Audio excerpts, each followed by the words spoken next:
Hey guys, in this month's top 5, I'm going to be sharing with you my favorite books so far in 2018.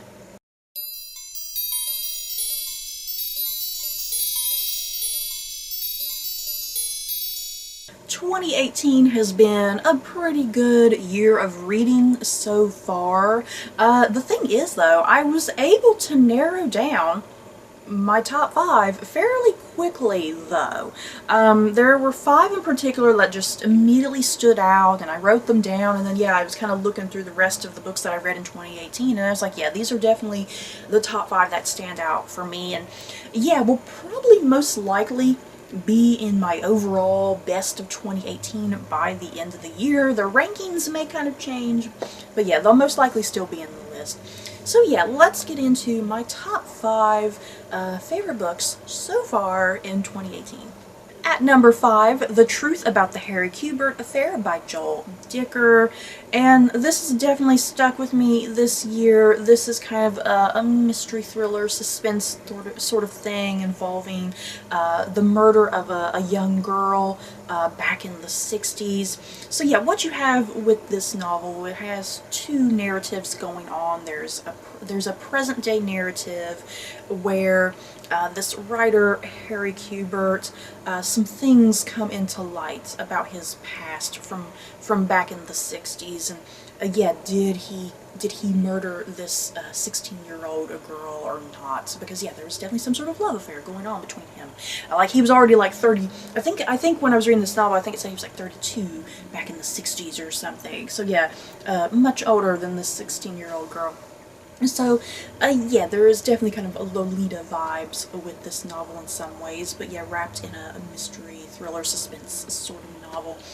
And yeah, I definitely recommend this book. It was just very enjoyable from start to finish. A very compelling murder, a very compelling mystery, very compelling characters, and yeah, it's a novel about writers in some ways, because Harry Kubert at one time was a very successful writer, but yeah, he's kind of experienced issues over the years.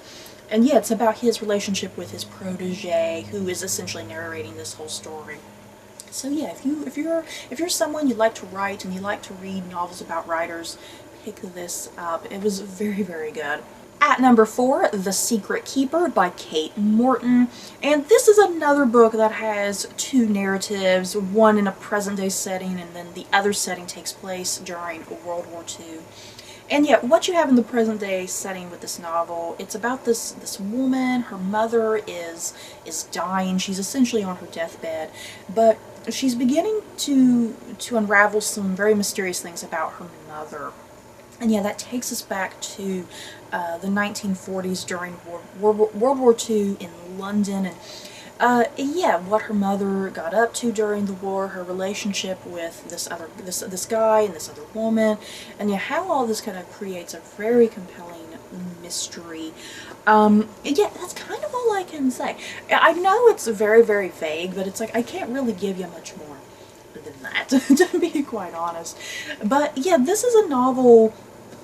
It's not a very linear novel at all. It can be a little bit difficult to read, but it's like once you start piecing the chapters together and you start making it linear in your head, it all just unravels quite magnificently. And yeah, Kate Morton just did such a fantastic job weaving this story together, because it's very complex.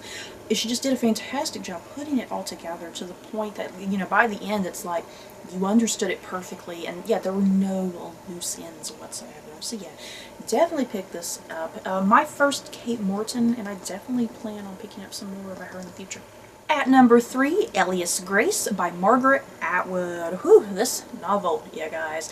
I previously watched the Netflix series that was based off of this book, and yeah, I was immediately like, I need to read the book. So I finally got around to picking up the book. I loved the book just as much as the miniseries. And yeah, this is historical fiction taking place in like about the late 1800s, if I'm not mistaken, and it's about this woman, Grace Marks, who was a true story as well, who was accused of murdering her employer and his housekeeper. So essentially what this novel is exploring is it's questioning the innocence and guilt of Grace. Did she murder her employer and his housekeeper, or did she not? Did someone else do it? And yeah, it's just a novel about this young girl. It's definitely a novel about feminism, especially during the 1800s, you know, the lack of rights that women had in the 1800s. And yet, was Grace simply a victim of circumstance? Was she a victim just because she was a woman? And yeah, just a lot of deep, heavy issues that this novel explores, and all done beautifully and flawlessly by Margaret Atwood, I think. So yeah, if you have not picked up this book, you need to. At number 2, I was Anastasia by Ariel Lawhon. Oh, I about wanted to put this book at number 1, but then there was another book that I was like, no, that's going to be my number 1. But yeah, this book was very, very close to being number 1 for me.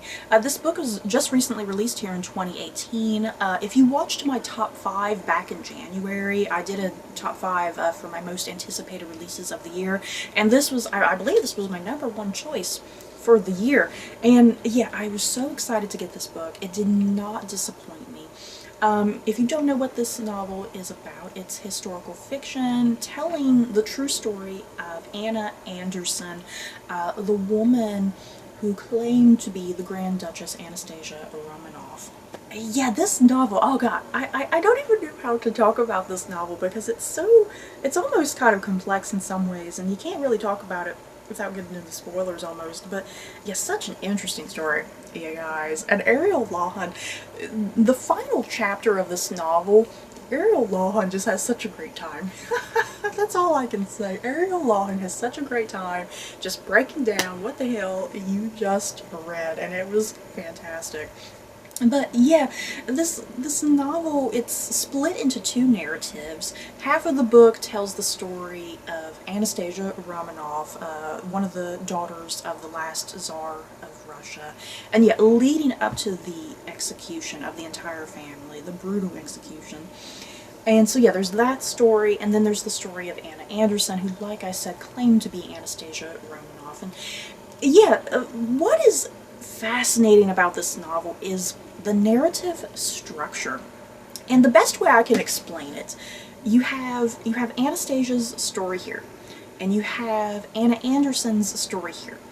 And the way Ariel Lawhon writes the novel, it moves like this, essentially. So Anastasia's story is moving forward, but Anna Anderson's story is moving backwards until you get directly to the middle, where the narratives should clash and should meet. And yeah, and that's how you find out, is Anna Anderson the real Anastasia, or is she not? And it's brilliant, you guys. It is absolutely brilliant how the structure is. It totally works. And yeah, you're left guessing this whole novel. You're left guessing, I mean, is she really Anastasia? Is she not? It's all remarkable, you guys. I cannot recommend it enough. Like I said, it's a book that, it's like, I want to talk about spoilers so bad, but I can't. And at number 1, my favorite book of 2018 so far goes to City of Thieves by David Benioff. This is a book that I read fairly early in the year. I think I read it back in January. I think it was one of the first books I read for the year. And this book has just stuck with me so far in 2018. This is a novel of historical fiction, and it takes place during World War II in Russia. And it follows this young man and this army deserter, and the two of them are given this mission by this Soviet general. This Soviet general, his daughter is like having a wedding that's coming up, but the problem is they can't make a wedding cake. They need some eggs. And like I said, this takes place in Russia during World War II, and yeah, this is kind of at a period of time where there's rationing going on, there's a lot of starvation, there's not really a hell of a lot of food, and yeah, even eggs, the simplicity of eggs that we take for granted in our modern day world, you know, they can't even get any eggs. It's very difficult. So yeah, they need like a dozen eggs. So yeah, this young guy and this army deserter, they are given this mission to go hunt down a dozen eggs for this wedding cake. And yeah, the premise, there's something very silly about the premise, and fantastical almost. And yeah, this novel is a little silly, and it's very humorous. It's very quirky. It has a big element of kind of this dark comedy with it. And yeah, I love this book, you guys. I absolutely love it, and I want to read it again so badly. It needs to be made into like a movie or something, seriously. And yeah, I loved the characters. I loved the dark humor of it. I mean, it does. It has this dark humor, but when it needs to be serious and dark, it does it. And the thing is, the transitions between humor and tragedy, it's all done flawlessly. It's never like abrupt in the narrative or anything. And yeah, just such a beautiful story. Definitely a coming of age story, if you will, especially for the young man. You know, he's learning a lot through the army deserter, who is very charming and charismatic and whatnot. But yeah, if you have not read this book, you guys, I really highly recommend it. It's also very short. It's not a very long book at all. It's not even 300 pages. So that's it for my top 5, you guys. I'm definitely curious what other books I'm going to enjoy for the rest of the year. We still got a whole half a year left. So yeah, I think some good books are still to come. These are definitely my favorites so far of the year. So in the comments below, what books have you guys enjoyed so far this year? Put your lists down below so I can look at them.